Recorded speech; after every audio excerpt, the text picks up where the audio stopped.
short trial. I don't learn if I can have them. Let's go over the testimony of the witnesses that you heard from the states today. First, you heard from James Santieri. He was a Springfield police officer. It was important. He had the body cam. He was one of the first officers on the scene, and he got there at about 12:23. And what his videotape showed was basically what was going on, that how that scene appeared, the number of people, and that Devon Leary was getting treatment from a nurse that was a bartender, as I recall. And again, if I say anything that's different from your recollection of the testimony, use your own recollection. The courtroom went silent as prosecutors replayed the deadly bar fight frame by frame. Then came the statement jurors may never forget: "I think I killed him." And there was also a Army paramedic that was providing first treatment to Devon Leary. And then you see Brandon Polkowski. He had the hat on. He was a paramedic from Beach Fire. He arrived on the scene at about 12:26. And what was significant about his testimony was that he came up and he pretty much checked Devon Leary's eyes. I think he said he borrowed a flashlight to check his pupils, and there was no response. And he ultimately testified that Devon Leary quit breathing, and his heart stopped, and then there was CPR, and you saw that being administered. Next, we heard from Kylie Stewart. She was the birthday girl. She is Zach Kaiser's wife now. She told you that she is a nurse, and that they had all gathered on this Easter Sunday on April the 9th to celebrate her 21st birthday. She was legal, she could drink, and she indicated that she had been dating Zach Kaiser, who's in the military, at Tyndall, and that she had been dating him about a year, and that she got to know his friends, Devon Leary, Austin Wallace, Ryan Drummond. They all kind of worked together, and I think she indicated, when you're in the military, it's kind of like your family, because everybody's family's other places. And she said that Zach Kaiser, Ryan Drummond, Austin Wallace, Devon Leary, and Chris Bustillis all decided to go to Applebee's. They went to Applebee's and had dinner, and they went to a pool hall, and then they went out to Coyote Ugly. And I don't recall if she indicated the time they got there, but you ultimately heard the time they arrived from Investigator Pelletier. They got there about 10 till 11. And again, keep in mind on any of the videotapes that the hour is in military time, and it's also all the security cameras inside Coyote Ugly's is off an hour, so it was an hour behind.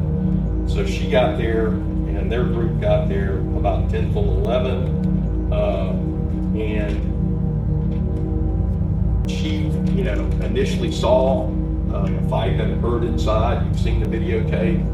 I believe her testimony was that, she saw Devon Leary, and I think her testimony was that she didn't see him hitting anybody, and that he was restraining Malcolm Santiago, who was a member of their group that showed up at about 11:15. She said primarily she was focused on Zach Kaiser. She did not want him getting involved, and I think she indicated to the security guards, is what her testimony was, that John Chester was a problem, and he was escorted out. You saw everybody escorted out, and she and Zach stayed inside, and she did not see anything that occurred outside at the start of the fight. She just knows that she went outside and she saw her friend Devon Leary laying on his right side, and she said she recognized his tennis shoes. He had been talking about the new shoes that he had bought earlier. She is a nurse, and she went up, and I think she indicated she tried to administer a Then you heard from Andrew Pelletier, and he was the investigator in this case. He gave you an idea of the scope of this. Police body cam footage showed the chaotic aftermath outside the bar. Paramedics rushed to save the victim, but witnesses said he stopped breathing within minutes. Investigation, and I forget the numbers, but I think there were 20 hours of security video and 17 hours of body cam, 300 photographs taken, 15 witnesses interviewed. It was a large investigation. He indicated the first thing he did as he came onto the scene was he diverted to the Holiday Inn. And basically they had gotten information, hey, they were looking for Ross Johnson and John Chester, and they had got information that they were staying there, and he went in, went to the room, and no answer, and then he verified with the security video that they hadn't been there. Investigator Pelletier came back to the scene, and there he did his job as the case agent. He explained he was kind of the one in control, and people were getting interviewed, and ultimately he said that he found Toby Wallace and Tim Helton, and they were taken to the police station. And those, as you recall, Toby Wallace and Tim Helton were part of the group with the defendant and John Chester that had came down from Illinois and went on to Panama City to come and enjoy a day down here. And he interviewed them at 3:17, and then he reviewed the security video from Coyote Ugly. He had the statements of Toby Wallace, and ultimately the defendant, police located him, they called his number, they went there, and the defendant was brought down to the police station, and he was interviewed for a lengthy period of time, about 5 hours, and he explained why. Basically, they're putting all this case together. It just happened at 12:20, 12:11 that morning, and this is now 8 hours later, and he's reviewed some of the security, he's gotten briefs on what the witnesses say, and he sat down with the defendant, he and Lieutenant Anderson. And what was important was he told you about what he had learned as investigating defendants. You don't always get the truth the first time out of the blocks. Very rarely does it happen. And that you have to basically chip away at it. I think he indicated that during his time with the defendant that he caught him in about 10 or 11 lies. And whether it was that important or not, the issue was that the defendant was not being candid with Investigator Pelletier. He ultimately, and the defendant initially said he went out the front door. I think some of the other things he testified about, he said that he bumped Mr. Larry, he could have pushed him, and then ultimately he was kind of wishy-washy about, well, I could have hit him in the face with my right hand. And I think that was the upshot of it. He was also not candid about going back to the Holiday Inn. He indicated that he went to the Holiday Inn and changed clothes, and ultimately that changed. And he talked to him about his MMA training, and that's you will learn when you hear the definitions on justifiable force that you take into the capabilities of the people involved. The fact that the defendant is a trained MMA fighter that fought for 3 years and practiced 2 or 3 times a week is an important issue in this case. In fact, he's had seven fights.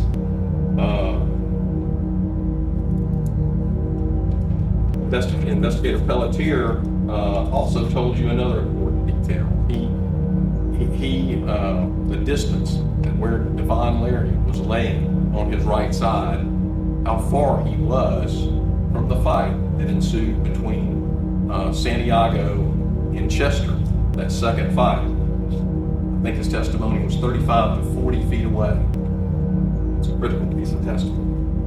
Then we heard from Malaya Ream, and she's a college girl.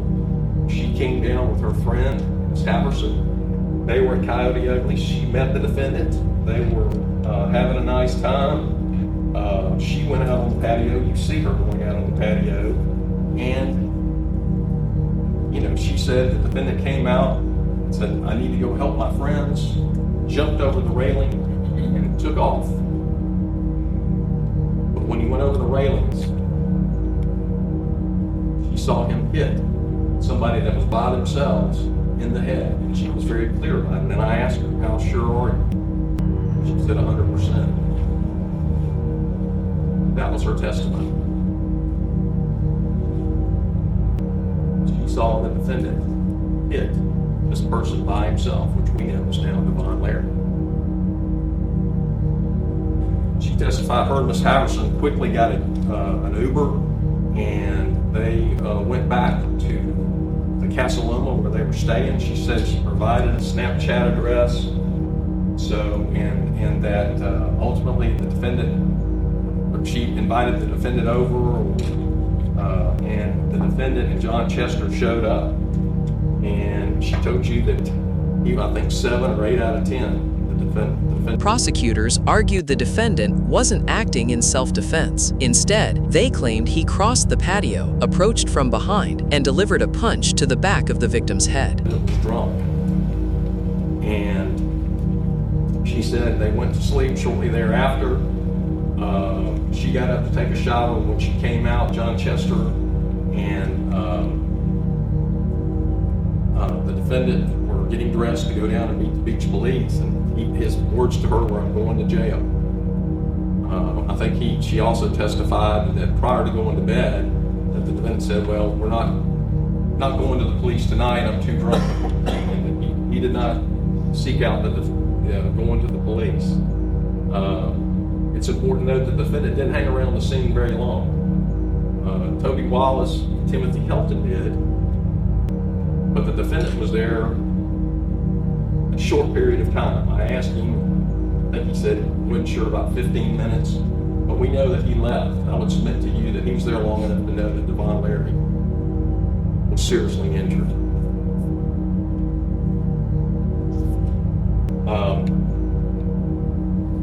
And then we heard from Toby Wallace. Toby Wallace, a friend of the defendant, he had met him, known him for 5 or 6 months, use your own recollection, that they met at work, but they were good enough friends that they all traveled together here. Toby Wallace was heavily involved in both the fight inside and the fight outside, and you saw it for yourself. You saw him throwing blows inside the bar, and then you saw him in that cell phone video of what I want to call the beatdown of Santiago. He was right in there, and ultimately he got hit towards the end by a fellow that came up at the last, Austin. But he indicated that what they had done that day, and as he and Timothy Helton were standing there, I asked him if the defendant said anything to him after the police had settled everything down. And he said, well, yeah. He said, the defendant came up and said, I hit that guy and I think I killed him.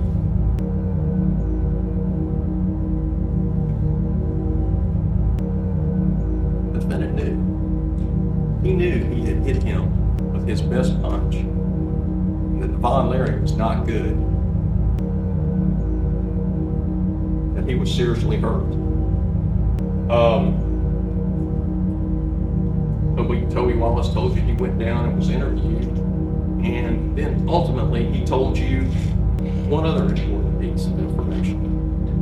That a couple of weeks before this, the defendant had told him, said, yeah, my dad told me to always hit somebody open-handed if I was outside the ring, never hit them with my closed fist. Well, what's important about that? Well, that's important. The defendant knew he had a punch that could hurt somebody. And he admitted it. I asked him, and he said on cross-examination, I asked him, you can cause great harm with a punch, with your punch. And he said, yes.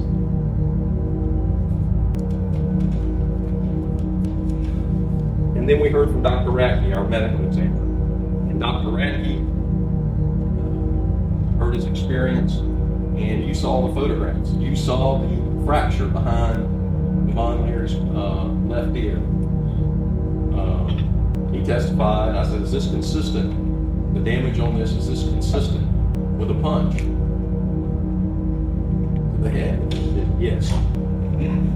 Blunt force trauma. And I asked him, I said, was the defendant, was a punch to the back of the head the cause of death?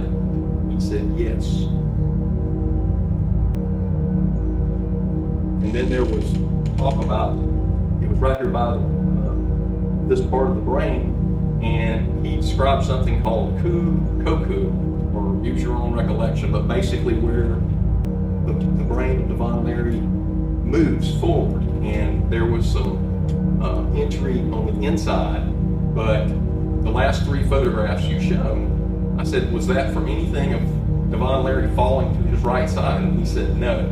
There was no indication of any abrasions on the right side, and in fact, you saw that photograph where the scalp was pulled back, and he indicated there's no damage there.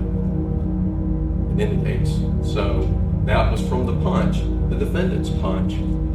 Basically knocked Devon Leary's brain loose, and it went forward. And we know Devon Leary was in bad straits because we go back to the paramedic that was there and said, I wasn't getting any response out of his pupils.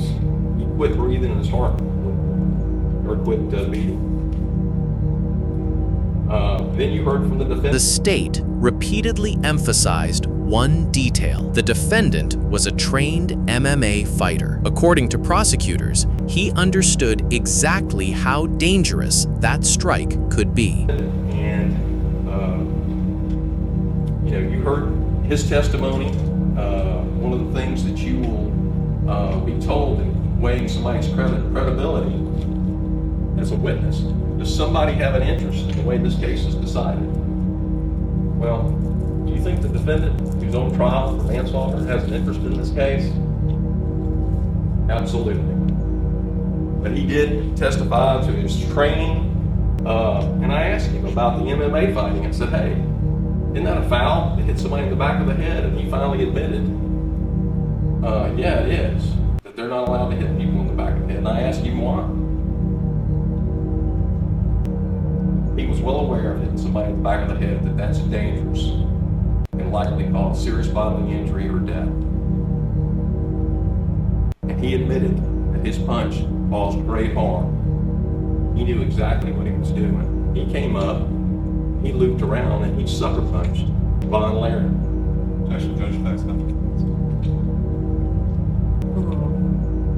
He sucker punched Devon Leary. He didn't confront him. And I asked him, I said, there were a lot of things you could have done. You could have tackled him. You could have done everything. You could have pushed him. You could have put him in an arm bar.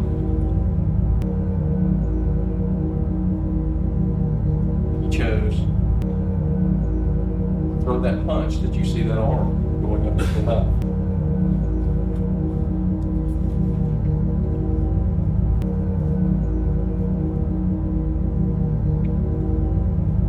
I anticipate the judge is going to give you something like this. The obstruction of manslaughter we've talked about. And as to count one, the state has to prove two elements. Devon Leary's dead. That's not an issue in this case. Ross Allen Johnson intentionally committed an act or acts that caused the death of Devon Leary. Based on the testimony you've heard today, I submit that's not a real issue. I'll skip down to convict of manslaughter. It's not necessary for the state to prove that the defendant had an intent. He didn't have to intend, but we have to prove that the defendant intended to kill Devon Leary, just that his act was reckless, was negligent, something more than negligence.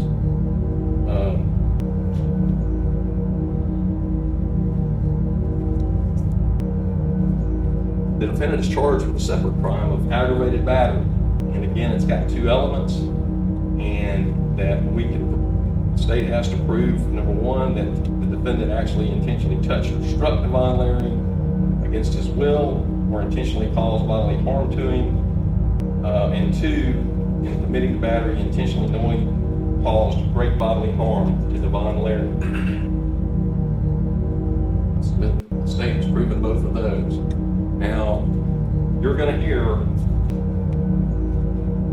lot of justifiable use of non-deadly force, which means that the defendant did not only use non-deadly force to stop Devon Larry from using an unlawful force. And then you're going to hear also an instruction about deadly force. You're going to hear them a lot, but I think the parts that you need to pay attention to and to look closely at, Ross Johnson was justified in using non-deadly force against Devon Larry and had no duty to retreat if he necessarily believed that such conduct was necessary to defend another against Devon Larry's imminent use of unlawful force. Well, we know Devon Larry was 35 to 40 feet. You saw the videos of Devon Larry, and the defendant admitted that he saw Devon Larry basically holding John Chester with a beer bottle in that first fight sequence.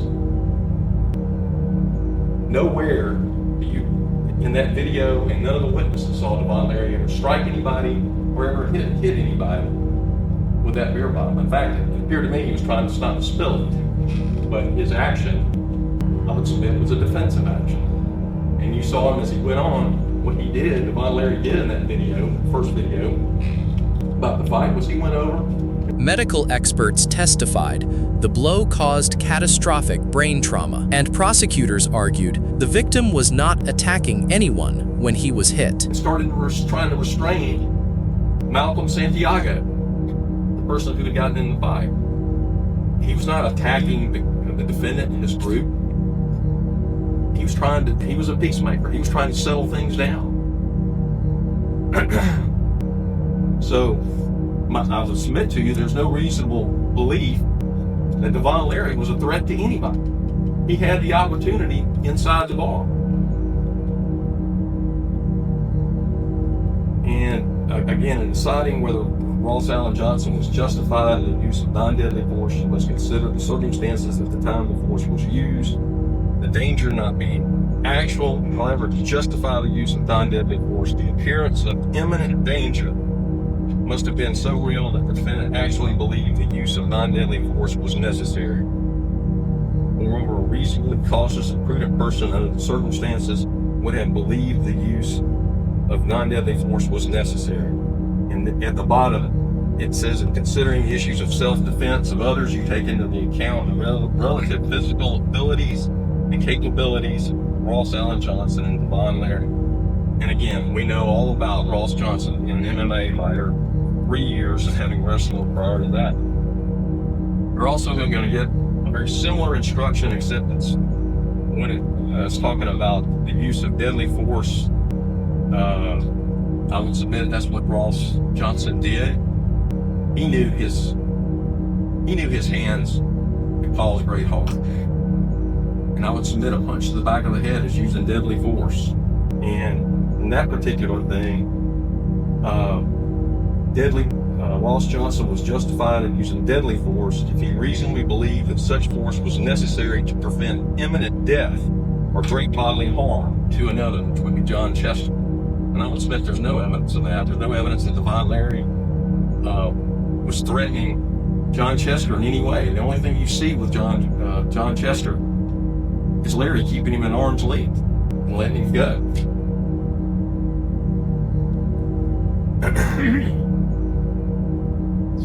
And again, the same in considering the self-defense of another, you take into account their physical capabilities. Because it's a still shot, and you'll be able to see it, and the timing of this becomes very important. Again, the clock's back by an hour, so it would have been 12:11:02, and you see John Chester walking out the bar. So the rest of the sequence is in 28 seconds.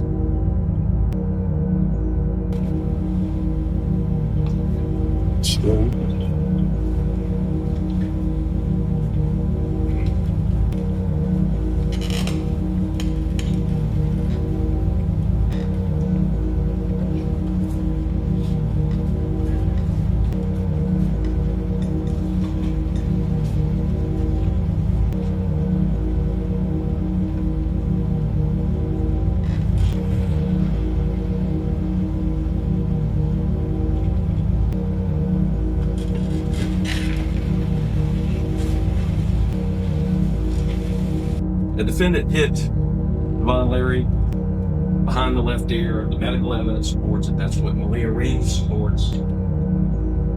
He's a trained fighter.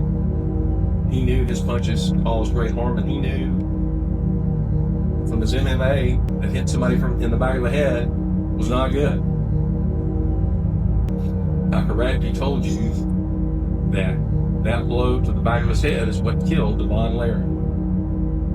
That happened 35 to 40 feet from where Chester and Santiago fight. Remember the defendant's testimony when I asked him, I said, well, how was he a threat? And remember this answer. I'll have another opportunity to talk with you at the end. Thank you. As the trial neared the jury phase, the courtroom battle focused on one critical question. Was this defense of another person or reckless violence that turned deadly?